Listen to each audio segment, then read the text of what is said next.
All right, where arts and adventure summits the airwaves. This is the Ogden Arts and Adventure Show. I'm R. Brandon Long, along with Todd Oberndorfer. We are your hosts for the greatest arts and adventure podcast in all the land. In studio with us, we have the one, the only Christian Scheller, musician. And are you back at JUKEBOX? I am. Okay, what's your job at JUKEBOX? Technically VP of sales, but realistically, So there's part-time wiggle sales room, rep. I guess. You can do other things. Yeah, I do a lot Yeah, of stuff okay, there. I just have fun. But your job, did you go to like the because you just won an award for the beer. Did you go to that thing? What is I didn't end up going to that one. That was up in Lander, Wyoming, which, by the way, if either of you ever get the chance to go to the Lander, Wyoming Beer Festival, it is one of the funnest beer festivals I've ever been to in the country. because there's a lot of beer festivals. So. There are. This one is fun. So it's actually kind of ironic, I guess, coming from Utah and seeing what they do. So it's actually the city of Lander that buys all the beer through taxpayer. Like it is bought by the city. Wow. And they bring in like Breckenridge Brewing and all the Wyoming breweries, a bunch of Utah breweries, some Colorado breweries, Idaho breweries. They set up in the city park. And I want to say it's like $20-$25 to get in. Mm-hmm. No tokens, no tickets. You pay, they give you a cup. You drink from that cup as much as you want. Bullshit. You just All walk, day. You just walk around and get refills. Yeah. Is it like a little tiny cup? Well, but that's the other funny thing is like you get a tiny cup, but at the end of the day, we all know that you can get unlimited. So other people will just like throw a hydro in their back pocket.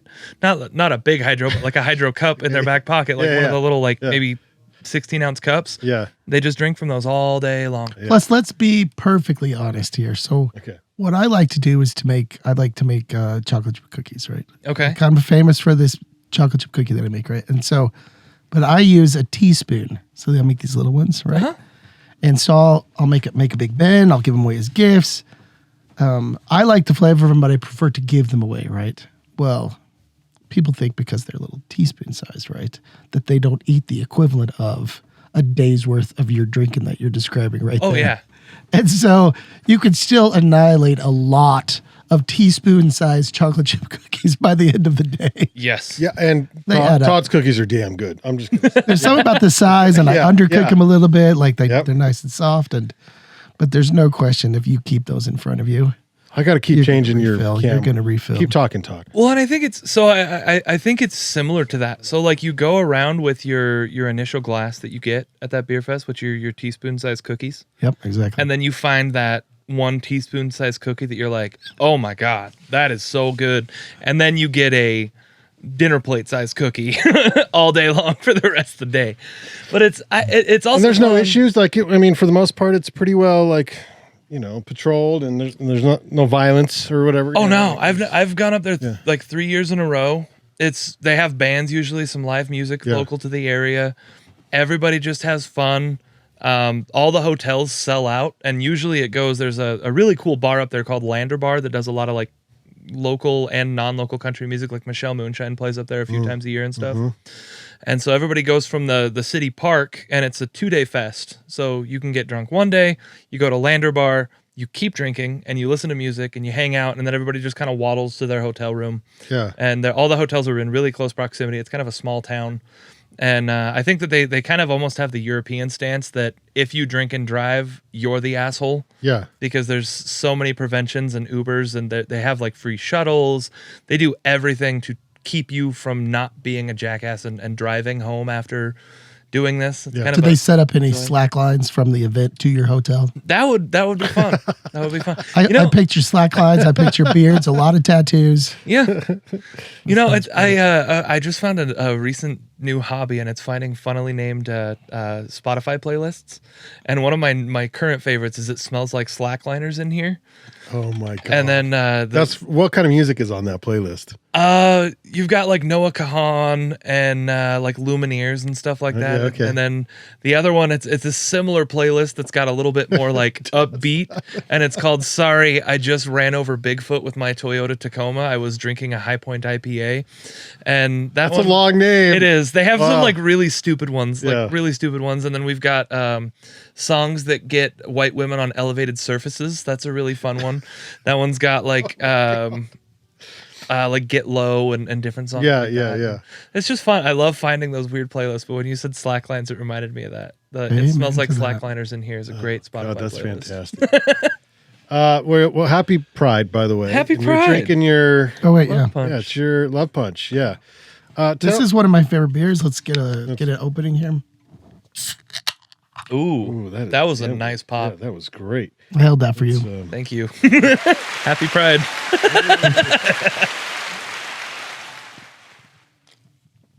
Okay, so give us. I think we talked about this before, but give us the rundown on this beer real quick. Love Punch. So Utah brings it back seasonally, if I'm not mistaken. Correct? Okay. We're still kind of playing with our seasonality of what makes the most sense. This year we dropped it the latest we have, but going forward, it's probably going to be run beginning to mid-April, and then we try to run it through all the state pride festivals, and then we usually end it beginning of September, and then run out of supply by the beginning of October. Okay, so yeah, it's just heavy brew, so it's ready to serve in June, essentially. Yep. Now, how much were you involved? What, like when you say this is your was it your beer? This was so. I take a whole hell of a lot of pride in this. So Would Brett argue? no. Okay. No, so and I'm not gonna say like this isn't also Brett's beer because it very much is Brett's beer. Yeah. But what had happened is I went to the owner Carson, and I was like, "Hey, I really want I love working for this brewery. It has been a riot. I had worked there for maybe 3 months at this point, and we were selling a lot, having a really good time. And I was like, "Hey, I really want to do a Pride beer." And Carson was like, all right, but if you want to do a Pride beer, you need to get with Brett. You need to come up with the flavor, need to come up with all these different things, but I'll give you permission to go ahead and do this. So I got with Brett and I was like, hey, you know, what are some ideas that you have?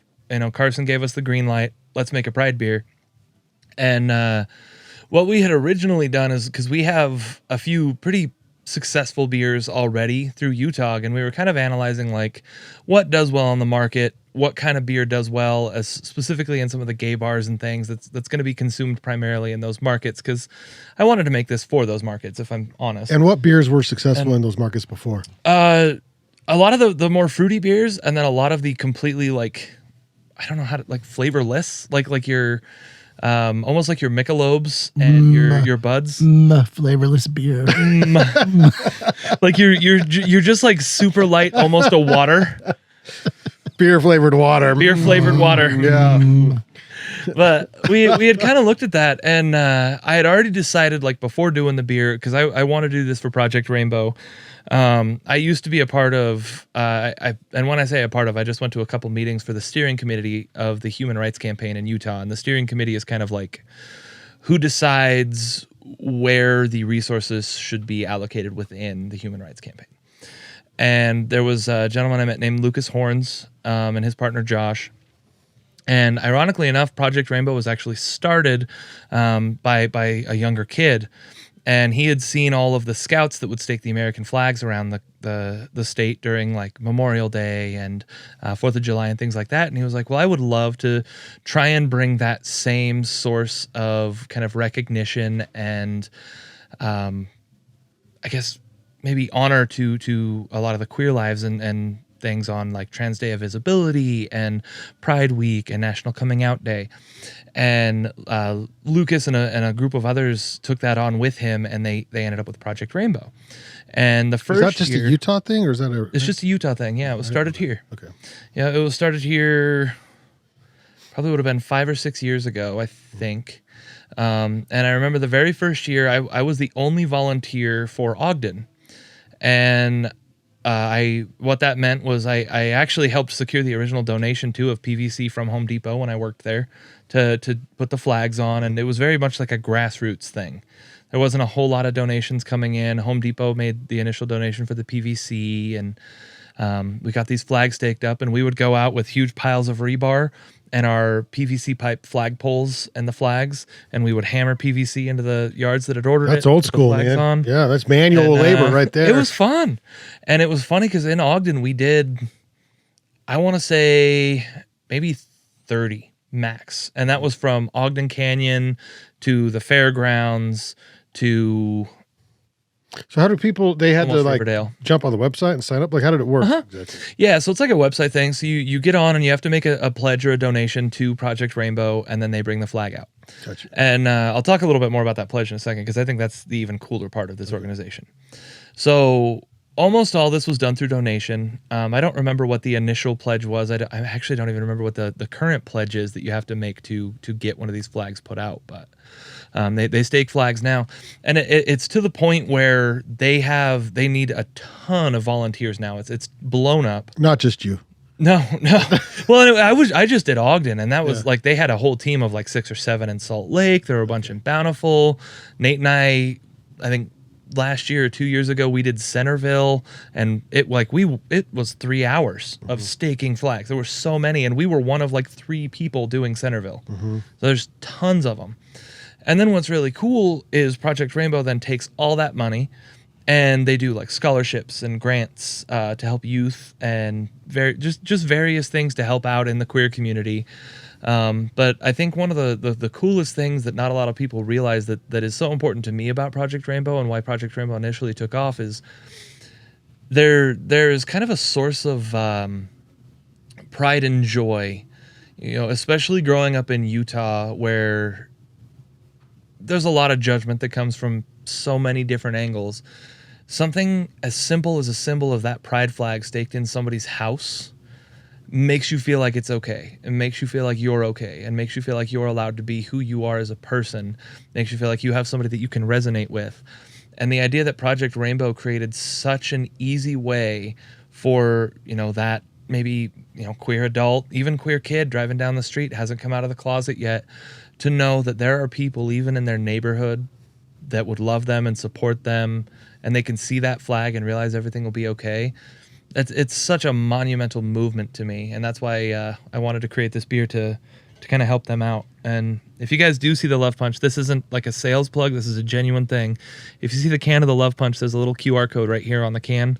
This will tell you a little bit more about the story of Project Rainbow on every can, and it'll actually take you to a donation page where you can donate to them as well. So Project Rainbow is an amazing organization. They do a lot.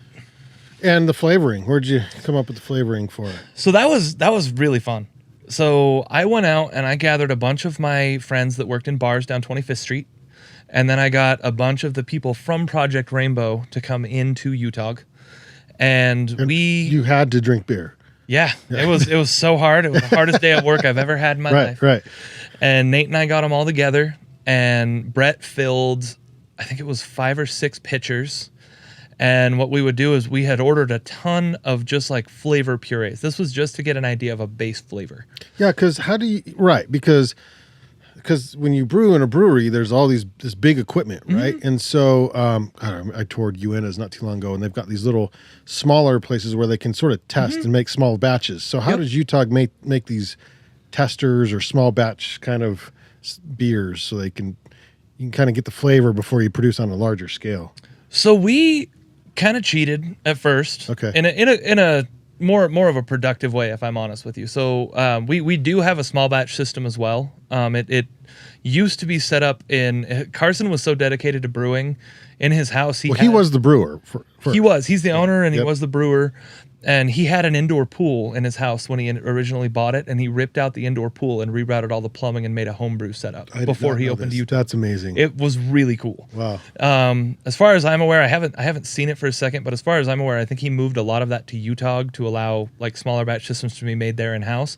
But for a long time, that's what they would do. Brett and Carson would meet up at Carson's house. They would try out a couple different things, see if it worked out, and they would just make these small batches at Carson's house. And if they worked out, they would just scale up the recipe and put it in the big tanks.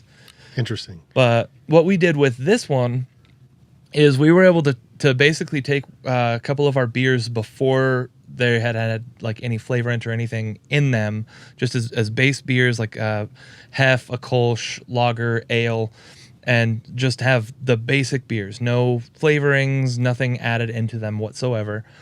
And then we would dose in flavoring. So we would put, we played with like rose water, orange blossom, banana, mango. What was like the worst? You're like, yep, nope, not that one. Orange blossom.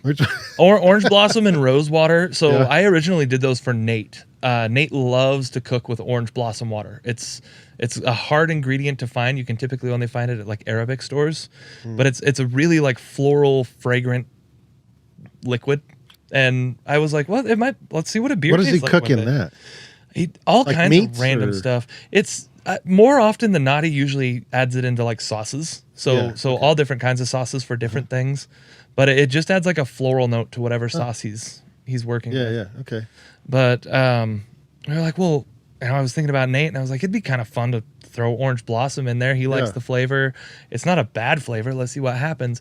It tasted like the beer, like if you had sliced just the peel of an orange and drank bitter. it. It was just awful. Yeah. And then the rose water tastes like you had scooped up a rose with dirt still in your hand and thrown that in the glass. Okay, yeah. There were a bunch of like just really terrible, and we would all sample them, and it was funny because everybody would be like, "Oh my god!" Like, no, not that, not that, not that. So what's the base in Love Punch? Pog. So pineapple, orange, and guava. Yeah, but on a wheat, a beer. Hefeweizen. It's a hef. Oh, a hef. It's a hef. Okay, thanks. Yeah. So we originally played with we had the Hammer Down hef, and then we have the Son of a Peach hef. They are. Oh, it says it on the can. Yeah. They are technically two different hefts, two different styles of hefts. The Hammer Down, which we don't make anymore, and then the Son of a Peach. And we played with both styles of hefts with it, and eventually came to Love Punch being the pineapple, orange, and guava, and peach, because we still liked that peach flavor. We actually played with eventually dosing it into the Son of a Peach to see how that tasted, and we all fell in love with it. And that was kind of the winner of our taste test. And we played around with that a little bit, changed the dosing of the peach and the pog, and made it so it didn't taste like just awful sweetness, and came up with a great recipe. A lot of that, almost all of that, very much thanks to Brett, because he really knows how to do his thing. Yeah. And then finally it was showtime, and Nate and I showed up, and we grabbed the bags. Nate and I cut the bags open. We poured all the bags of grain in, put them into the grist mill, ground them all up, put them into the tank. We dosed all the hops. Like, Nate and I actually got to brew alongside Brett. We got to brew the first batch from start to finish. And that was a really fun experience to kind of get in there with him and brew that. But as far as like what kind of role I say when I say it's my beer, like we brewed the first batch from start to finish. We did all the flavors and taste testings. Yeah. This is kind of my baby. Like I feel like I really got to make something that was mine with this, and it means a lot to me. And so now your job is to actually go sell it, I guess, right? Or is this a hard job? I mean, is it No. like I have the best job in the world. I really, truly do. Especially because Brett and Carson are very talented at coming up with beer recipes, in my opinion. A lot of my job is really just making relationships with bars and getting. Are you the one pushing shelves in grocery stores as well, or are you just the bars focused? It depends. So there's another one. There's Mike who also does this. Yep. And Mike he comes from more of like a tech corporate background. And so he does a lot of the big accounts, like the Mavericks and things like that. And then I do a lot of the bars. And at the same time, like, I'll still go into like the Mavericks and some of the bigger accounts. He'll still go into the bars.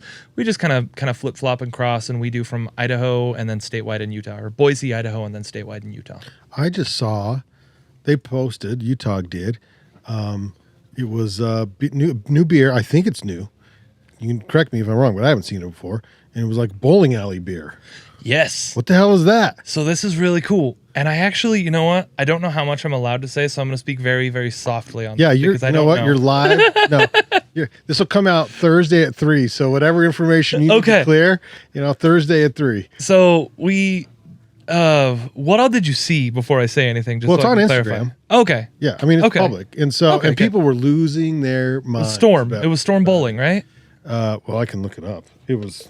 I can too. Let's see here. Okay. I just don't want to Brandon is straight up teasing information out. He saw the most basic information. He's playing it up hard. But what I liked was that I'm like, Utah is making a push because they sponsored Van Sessions this year, which was awesome. And then I went into the Tokyo station. I didn't know they have three specific beers. Those for are all their Tokyo beers. Station. Yep. They're like Japanese, like rice beers or something. Yep. And then you've got, I want to say, was there a Hill Air Force Base beer? That was the I I don't know if that was a while ago or if that's going on now. And then I saw this bowling one, and I thought, holy shit, they're doing the things. Like, they're really getting out there. So why am I not seeing this on Instagram? I'll tell you about it. Maybe anyway. it was a story. Oh, you know what? It might have been a story. Well, I'll tell you about the coolness of it because I don't know at this point. I'm just going to tell you. So this was really cool. This has actually been ongoing for, I think, a couple years at this point. But you know, Storm Bowling, they're a pretty big brand in the bowling world. They make bowling balls and. I can't say I know Storm Bowling. You don't know Storm Bowling? No. I might have a Storm ball. A Storm ball? Do you really, so? Tom? Yeah, I got my own ball and shoes. Yeah. Do you? There. So I failed bowling twice in college because I didn't. How do you fail bowling? You don't show up. Oh, you don't show up. You don't show up to the final. Too many 9-10 splits. Yeah, yeah. But I had to take it over so I can get an A in bowling. Clean up my GPA a little bit. But so Storm Bowling is they're a very big bowling company, and we got reached out to by Storm Bowling, and they asked us to make a beer for them. Where are they based out of? I want to say like not Minneapolis. Here. Okay. I can't remember for sure, but I think it's like Minneapolis or something like that.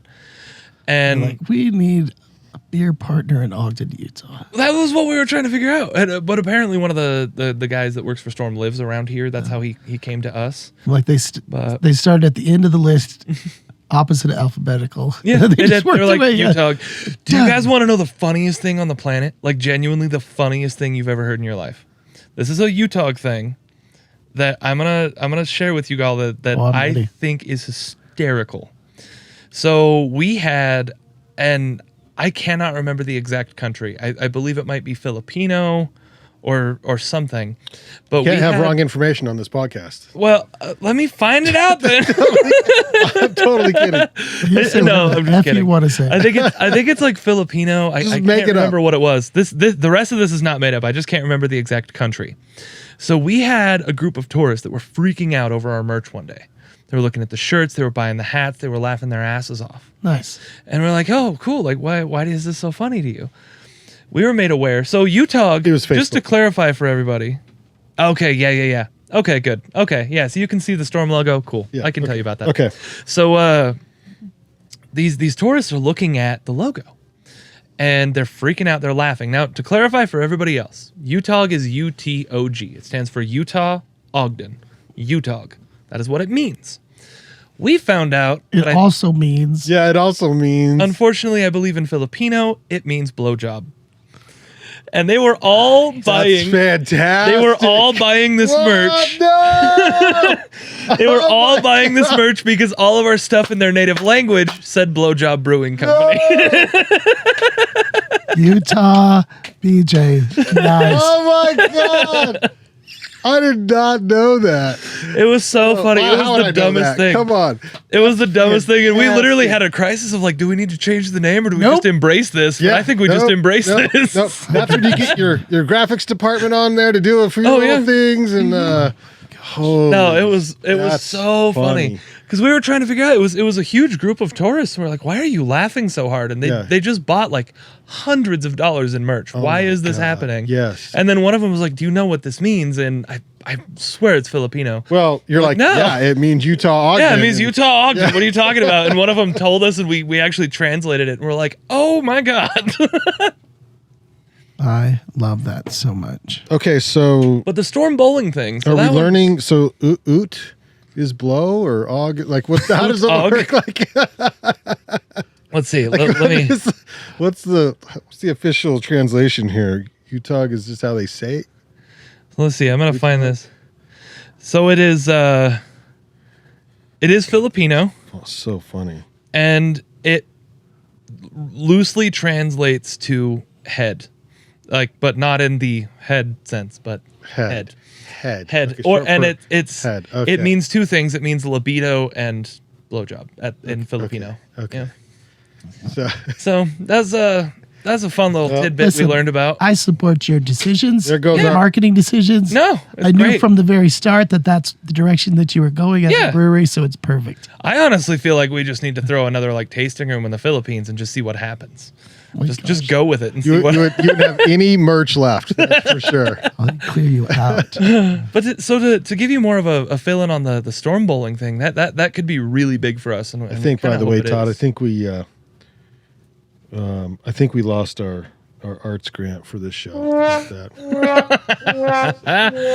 Oh no! Yeah. I'm sorry. Fellatio is Yeah. the word I was looking for. Listen, that's the word that the kids use. So Yeah. we just have to be able to connect with the kids.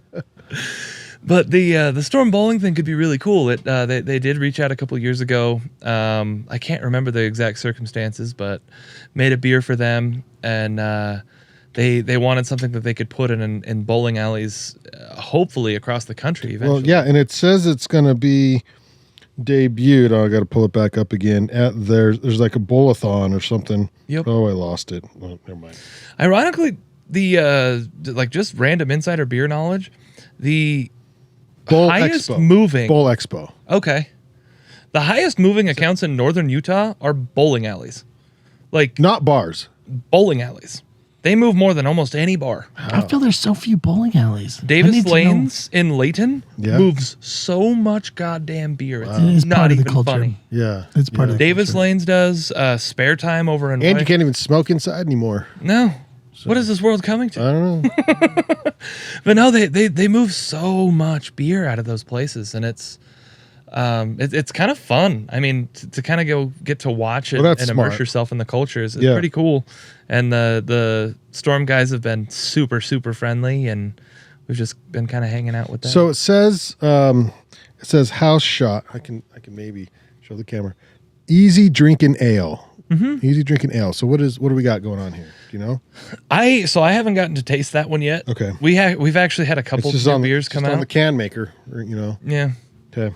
I haven't gotten to taste that one yet. 204 comments on Facebook. Are you Never serious? happens. Yeah. That, Well, so never happens. my buddy A runs bowling the beer? social A media. bowling beer. Yeah. And my buddy runs the social media for UTOG, and he called me actually and was like, "Dude, what is going on with this?" I said, "Why?" He was getting messages like, and he still is. Of First people comment's fantastic. like, "Can you get it to?" And they haven't tried this. They're just No, This No. isn't out yet. no. this- He was getting people asking to ship to like Minneapolis, to ship it to Vermont. Like there were people all over the country that are already trying to get their hands on this beer. These comments are fantastic. If the cans don't have a scent to them, I'm gonna be mad. Because I grew They up in always have bowling sex. alleys. Yeah. My parents Or were they have to both in squeak when leagues. you crack it. Do you hear that like bowling shoe like? does it come? Let's see. Goes down easy? Question mark. UTOG. Does it? Oh my god! Oh my god! Does it come in a 10-pack or a 9-pack? Because a corner cannot be carried. But then I don't you know what also that means. Bowl you want jokes. to carry Bowling spare. jokes. Yeah, Yeah. exactly. You Bowling failed jokes. bowling. Do you know what that means? Well, yeah. You're gonna miss all the bowling puns. Get the wrong guy. Oh my god! I can only assume it goes down as easy as most house shots are. So yeah. Wow, bowling beer, nice partnership. Oh my Well, god! you know, that one will be fun. I'm excited for that one. We've got a couple of other new ones. We dropped the happy hour for our 5-year anniversary. Right now, only in house, there is the Ola Cerveza. There's so many bowling beer nerds on this thread. It's There are. fantastic. It's funny. Yeah. It's funny to read through. Oh, that's great. And then we just dropped the Spent Hop IPA, which if you're a fan of the OG juice, the reason it's called Spent Hop is because we reuse the hops from the OG juice to make a second IPA called Spent Hop IPA. That's also pretty good. Is that legal? Oh yeah, Okay. yeah. It's honestly better. Instead of wasting the hops, we Yeah. use them a second time. Yeah. Chalk this up as a victory for one-handers. UTOG.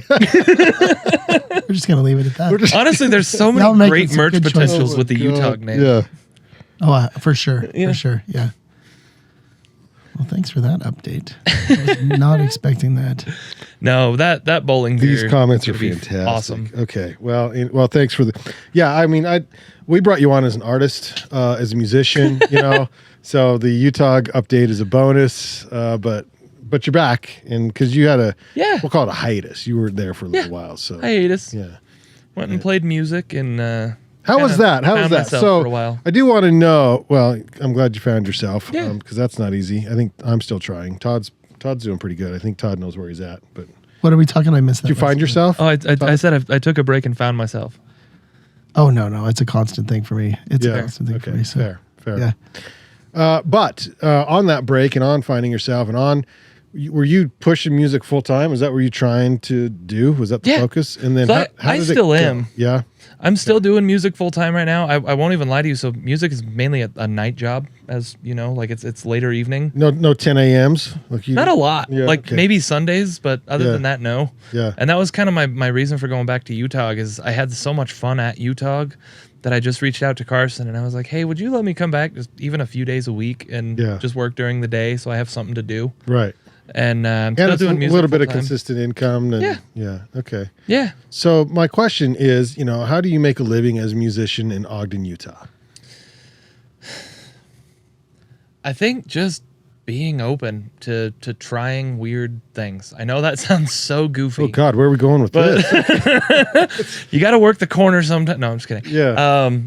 I think just being really open to trying stuff. Like Ogden has a lot of availability to play, but not enough to do it full time. Like a good part time in Ogden, but not a full time. Okay. And so I've been really lucky because I did this when I was pretty little.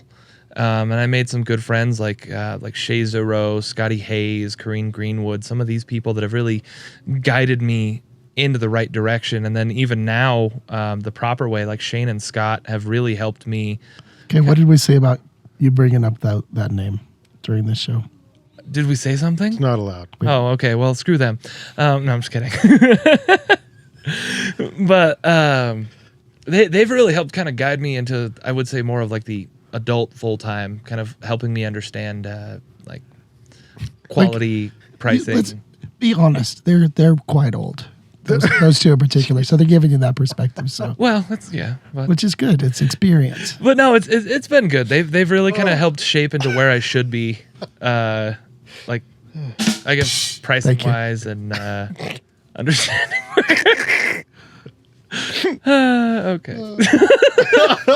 They really just helped me grow. Is really all I'm trying to say. But you have to ask those questions. You got to know, like, because if you are like, oh, I'm pretty good singing, I'm pretty good at guitar, or whatever. Now what? If you don't have relationships, you don't know what to. You can get taken advantage of. Am I wrong? Oh yeah, no. Okay. No, and that was actually, and it wasn't even necessarily getting taken advantage of because, like, I won't lie, when I play music, I just like doing it. I don't charge a whole lot to play most of the time, and I was going to tell you to bring your guitar, by the way, and I forgot. I have it with me. Okay. We might need some to the walls, exit tune. to your body, to the. Oh, from the window to the wall. Yeah, I could do that. Yeah. Just make sure your arts grant's still there. Oh, we don't nothing supports this show. We're good to go. So I support. we're self-funded here. So yeah. But no. So for a long time I would take just anything that was thrown my way. $50 to play a few hours, sure. Did it hurt you to do that? No. Okay. Because I like playing music. It was just good to get experience. Yeah, some money. I wasn't doing it. I wasn't doing it for the money. I was doing it because I really like the reaction of playing for people. And one of my favorite things about playing music is trying to read a room well enough to get people to interact back with me. Well, no, that's talent, and you did. And I've noticed you do a really good job now. Maybe I was gonna say a much better job, but I don't know how much you've improved. I've over the improved years. so much. Yeah. Here's my goal. Okay. I'm so glad you said this. I think we need to, and I think this is something the Van Sessions or Banyan can support. We have a space for it. We can provide it. We need to have more of these workshops for musicians, particularly like young musicians. And I think one of them that would be great would be how to read a room, right? Yeah. Because this is something where the musicians Can I that be we in the bring in, audience? musicians that we bring in, it's one of the first things that we notice because of the environment of our Van Sessions. You have to really quickly read a room, because the one thing that you'll know about Van Sessions for all of our years, and let's be honest, Banyan Collective for the last 14 years, is that we support artists without restriction, right? We let them become who they're meant to become, right? Yep. And I think that if you restrict, you tell musicians what to play, how to play it, the volume it needs to be at, the subject matter it needs to avoid, you are telling an artist not to be an artist, right? And so I think it is important, that being said, that simple phrase that you just used about reading a room. That does not mean changing who you are as an artist in any capacity. And I don't want our musicians to think every now and again in correspondence, they'll ask me what we can and can't do. That is the last thing that I don't even want to approach that subject. I want to use that phrase. Just read the room when you're here. Read the room. And take that into account. We've had The Proper Way, for example. They've got a song that has a bad word in it. Oh, my goodness. We had an all-adult audience. I think it's a good word. Like, it's like one of my favorite words. Well, that's just it. Everybody, we don't have to have the chat with The Proper Way, but we have the chat with most bands. Read the room.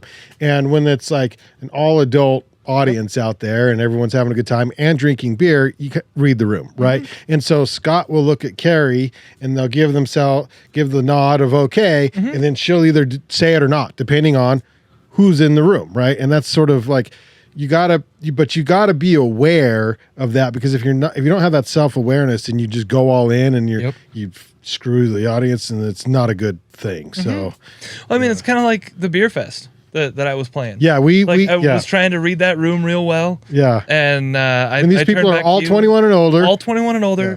They're all drinking, so I know that they're all a little more loosey-goosey than most people might be. Right. That was a riot. I had people going crazy for some of those songs. Plus, I want to give the artists, the creatives, it's fun. The credit for being adult enough to be able to read that room without the restrictions.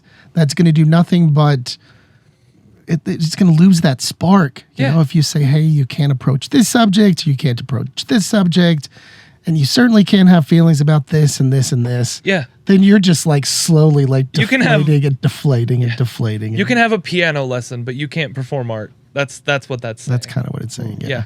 But I think that treating Ogden artists as adults is also very important. It is. Too. There's some amazing artists in Ogden and Utah. 100%. And they shouldn't be chained in any way. You cannot. But I think you can give them the credit to decide what does that mean. And maybe even a little workshop would be a step in the direction before you get to a point where you say, hey, when you perform, you can't talk about this, you can't talk about that, you can't have feelings about this, you can't have feelings about that. Well, maybe before we get to that, which is like the end game of just like censorship, basically, then maybe, we get together and we say, read the room. Mm-hmm. What does that mean to you, right? There's so many steps leading to that final decision. So, and it's kind of funny, like, so that kind of read the room is really important. That kind of read the room is really important. But when I say read the room, what I enjoy as a musician that brings probably the most enjoyment out of this job to me, I hear you, is I love when I am at like a Slackwater, for example, and I'm watching tables and I play a game with myself where I'm like, all right, that table, I'm going to judge what they're wearing right now. I bet you if I play this song, that table is going to all turn and they're going to look at me. And they're going to like react to this song. And I bet it's going to happen. Yeah. And I play, that's what I mean by read a room. Too, so I read it and I'll play them that song. For sure. And I actually have some really funny videos of one of the last times I played up at Bower Lodge, which is not the powder keg. It's not like the rowdy powder keg where your goal is to get people on tables. The Bower Lodge is like the après-ski. White girls on tables. Kind of yeah. Well, white girls on elevated surfaces. That's what it was. Yeah. But the Bower Lodge is like kind of a more hoity-toity, like nice, fancy après-ski, nice cocktails, kind of a classier experience. And one night I was up there and I was like, you know what? Screw it. I want to see if I can get somebody to dance with me. And I took videos of this because it was one of the funnest things that's ever happened to me. But there was this group that was celebrating a bachelor party. And I leaned into the table in front of me and I was like, hey, I'll bet you that you have to tip me $10 if I can get that whole table to move right now. And she said, okay, you get one song. I was like, all right. Oh. So I whipped out Country Roads.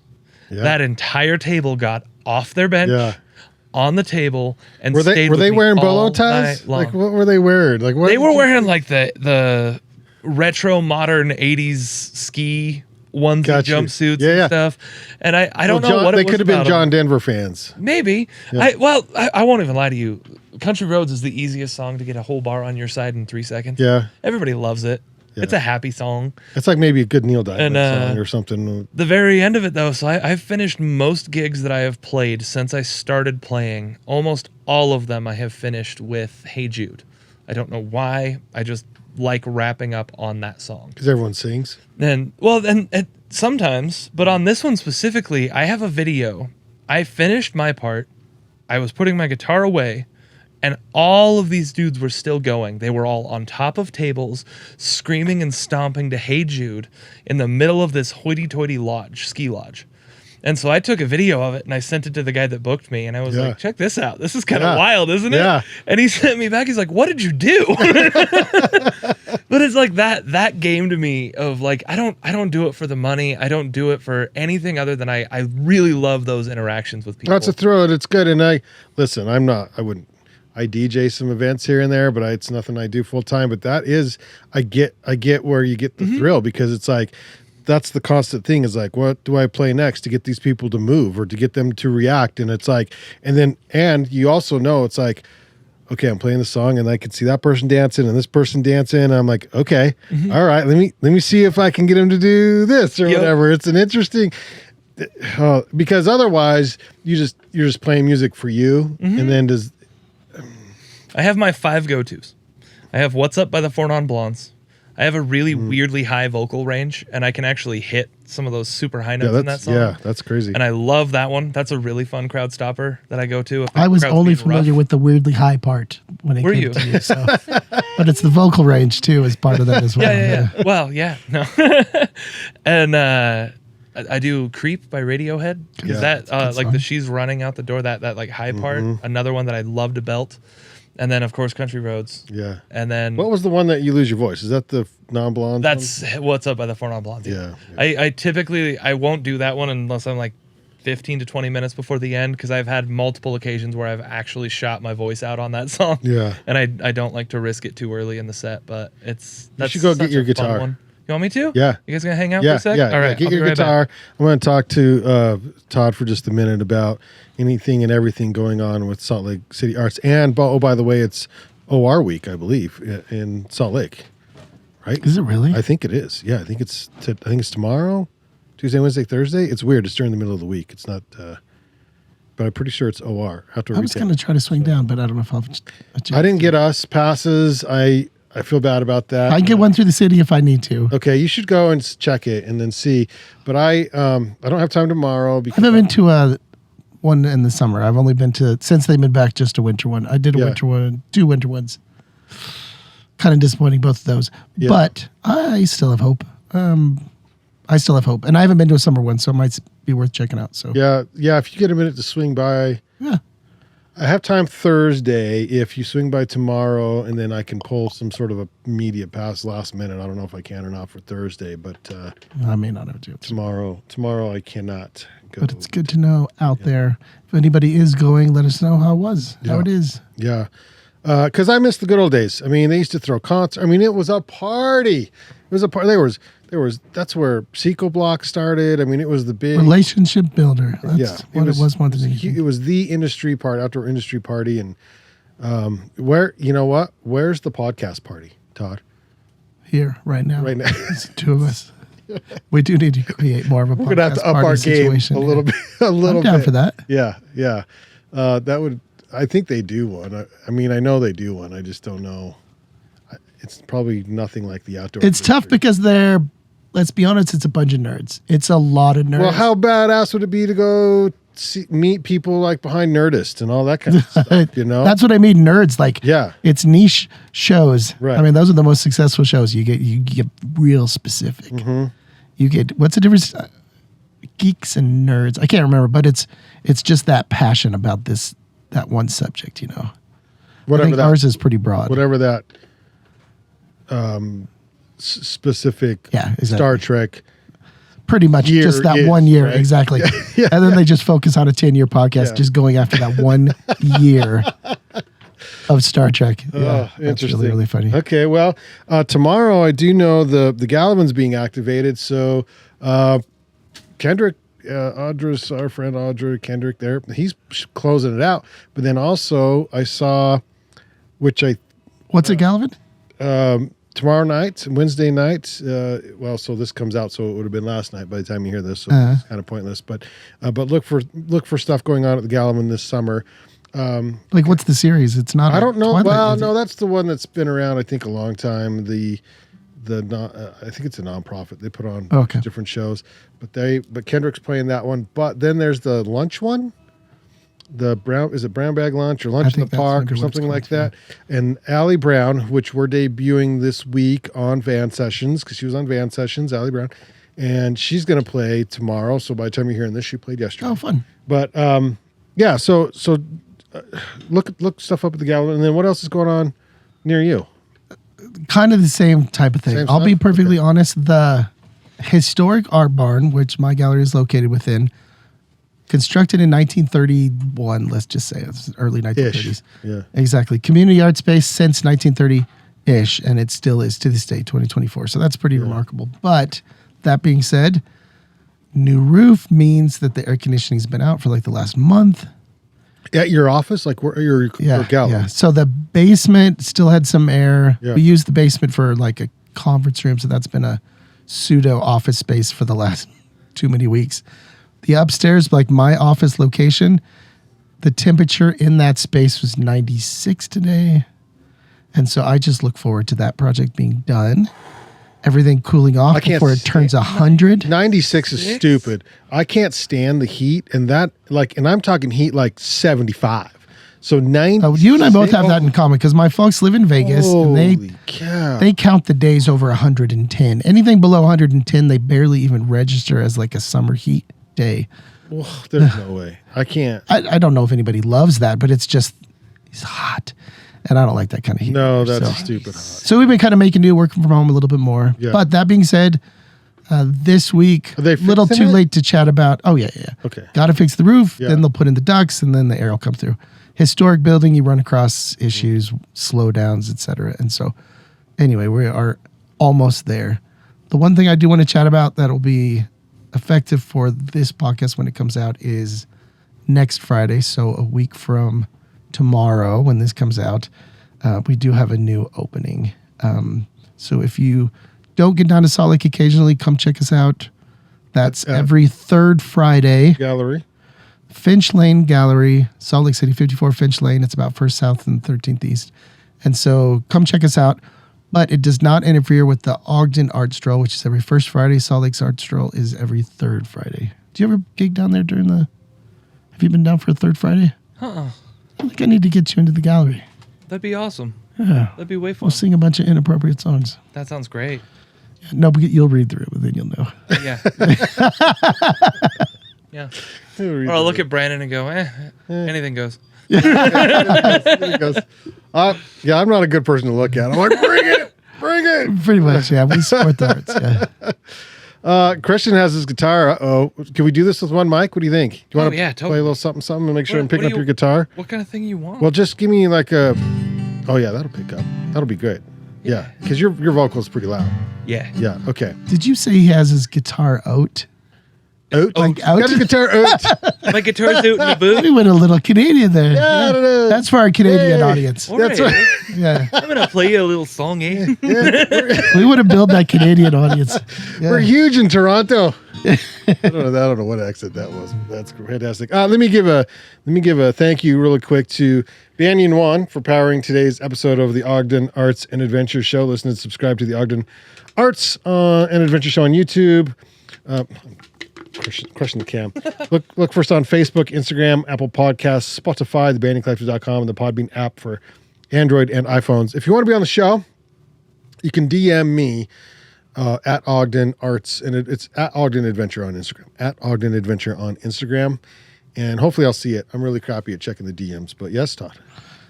Before I forget, because UTOG is here, we have like a direct line to one of our sponsors that supports us at the Banding Collective. Maybe not this show specifically, but you support everything that we do. And we want to let you know that what UTOG does, what Lucky Slice does, is they support what we do without restrictions. 100%. They let us do what we need to do so that we can do what we have to do for the artists, and that is just let them do their thing. And we think that. Yeah. That's I am like, I'm really moved by that. Yeah. I'm going to double back on that. Yeah. And I'm going to say it's an honor not only to get to sponsor what you guys get and create and foster for the art community in Ogden and Utah, let's be real. I mean, most of the artists that come for Van Sessions Logan to aren't Salt just Lake. Ogden, Yeah. it's Utah. All in northern Utah for sure. So first of all, thank you. It's an honor to get to sponsor something like that. And second of all, it's an honor to get to participate in stuff like that. So from both angles, thank you guys for everything you do. Thank you. That's awesome. Damn straight. Thanks. I love that. Okay, so yeah, if you want to be on the show, DM me at Ogden Adventure. This show has 0 sponsors. So if you want to throw us money on this show, I think it's about time we start looking. We never tried, so, well, time out. Before, when it was Ogden Outdoor Adventure, we did try. We had Subaru on board. That was it. Young Subaru. Hell yeah. Yeah. Young Subaru. We keep doing it regardless, but if you would love to support what we do. Official car of lesbians and gay men everywhere. Oh my God. I saw the funniest. All of them. I support all There of them. was a spoof, like a comedian guy who did a thing on that. Like he was like, okay, we got the lesbians, we got the outdoors. Now we need, and I can't remember exactly what he says, but it was something like the urban businessman who thinks he likes the outdoors. And it's like this niche, and he was making fun of Subaru, but at the same time, it was fucking true, right? Like it's pretty true. And so Subaru commented and was like, 2 on the nose or something like that. It was pretty great. Like it was pretty funny. I was just it was good to see Instagram or on Instagram that Subaru so commented on it. But They're a pretty cool company, actually. I think so. If you find value in this podcast, you can support us at buymeacoffee.com/Banyan Media. That's like where you give us money. What's that called? Patreon kind of a thing. We use Buy Me a Coffee. All right, this week's Brandon's outdoor- OnlyFans. Yeah, It's pretty much our OnlyFans. It's kind of a version of that. that was not supposed to be public. Fee picks are $25. It's a sale this month only. What do you think this trailer's for? That's why the cup holders work if you're rocking. There's 5 cameras in here. All right, there's 5 cameras. Let's just say I use all of them. All right. Yeah. I love this. This week's outdoor jukebox is jukebox. Christian Scheller playing whatever the hell Christian Scheller wants to play. We're gonna do We what's up support on the it all. Four Non Blondes. From the Ready? Four Non Blondes. We're gonna Let's do go. it. Let's take us out. This is gonna be awesome.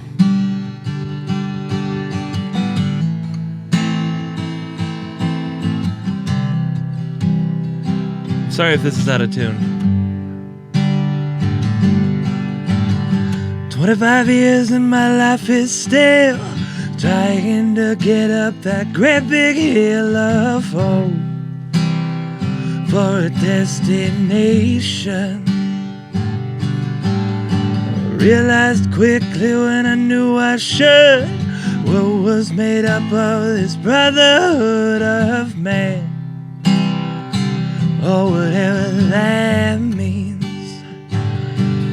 And so I wake in the morning and I step outside and I take a deep breath, get real high, and I scream at the top of my lungs, what's going on?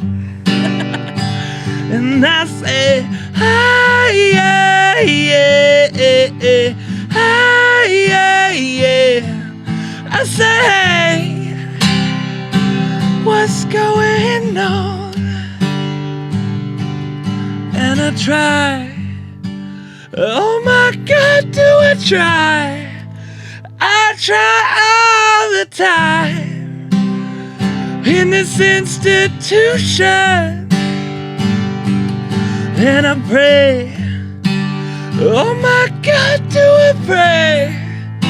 I pray every single day for a revolution.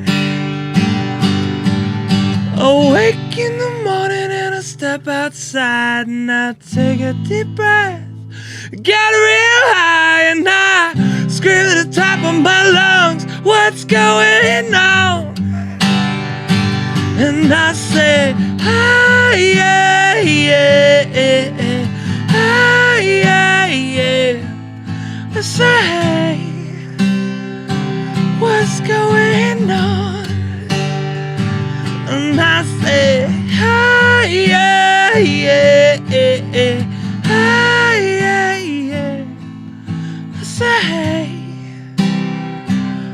is going on?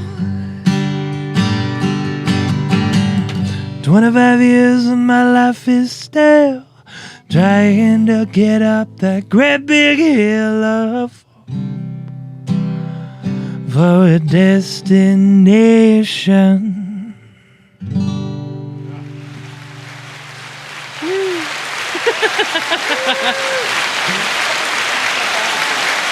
That was awesome. Oh, that was Hell yeah. fun. That's how we take shows right there.